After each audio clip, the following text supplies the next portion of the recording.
Welcome back. We're taking a live look at Clearwater Beach, Florida, as the area braces for Hurricane Milton to make landfall on Florida's west coast. And as of this morning, it's a powerful Category 4 storm.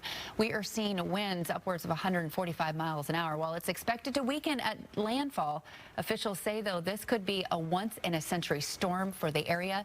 Joining us now from Tampa, Florida, is reporter Connor Hansen. Connor, good morning. Abby, good morning. And Connor, I know you've been out there covering this situation, and we are seeing just a little bit behind you of the situation of the rain coming in, but this is nothing compared to what people are going through trying to get out right now. That's exactly right. I mean, we're about 12 hours from the predicted landfall of this hurricane. We're already seeing stronger and stronger bands of wind and rain in this area alone. And this storm is just under 200 miles from Tampa Bay, where we're standing right now, already causing some serious problems. Some tornadoes even reported in South Florida. And I can tell you, wherever is hit worst by this storm could have a storm surge of up to 15 feet. Now, if you're looking at the waterfront behind me here, imagine that, but 15 feet higher. Where I'm standing right now could be underwater, so we'll be moving locations before that storm gets too much closer.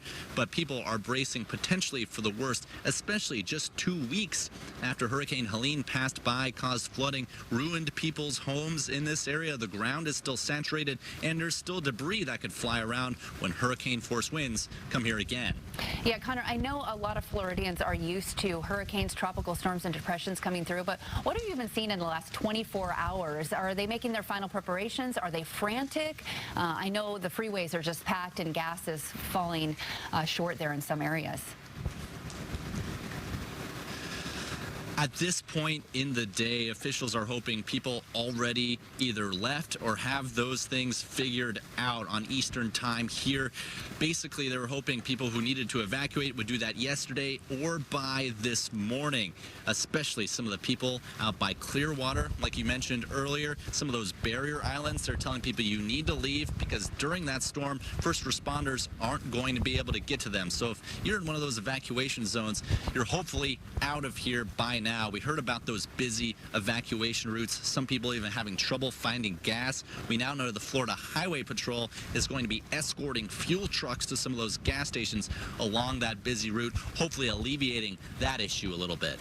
All right, Connor Hansen, thank you so much. We're seeing pictures out there, of course, of what's left from Helene. Just stay safe in Tampa, Florida, and we'll check back in with you in a bit. Thank you. All right, time right now. Let's get over to Abby Aconi.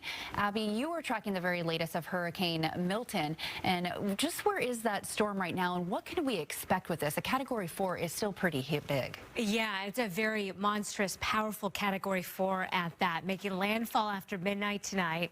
A major hurricane slamming into the Tampa Bay area. Now, of course, the impacts really hinge on the exact landfall location. Right now, it's kind of looking just south of Tampa Bay, but it could wobble farther off to the north. Unprecedented storm surge. Impacts felt through the day tomorrow. By tomorrow night, the storm is out of here. Damaging winds, widespread power outages, and intense flooding through Florida. There will also be dangers of the leftover debris from Helene, airborne projectiles. When you mix that with the storm surge, it could be damaging, buildings and homes. There is a tornado threat today as well. Several tornado warnings are in effect right now. Category 4, winds of 145 miles per hour. It's going to interact with some wind, what we call wind shear, and that's going to weaken it ever so slightly. But that's only a relative statement because it's still going to be a Category 3 by the time it makes landfall. You can see here in the red, hurricane warnings, in the blue, tropical storm warnings. The Weather Prediction Center, they issue these excessive rainfall forecasts, and take a look at the purple all the way through Tampa, Orlando. That's a level 4 out of 4. It couldn't be any worse than this. Isolated totals of 18 inches of rain from this. It's a fast mover, but it's bringing about with it really destructive impacts. Tomorrow, the focus of excessive rain is east, impacting Orlando. Storm surge is something we're worried about, coinciding with high tide. The forcefulness of this water coming on shore, a record 7-foot storm surge with Helene. This time, it could be up to 15 feet for some of the highest impacted areas, up to 12 feet in others, and up to 5 feet in the yellow. We'll have much more Milton coverage coming up a little bit later. I'll send it back to you for now. All right.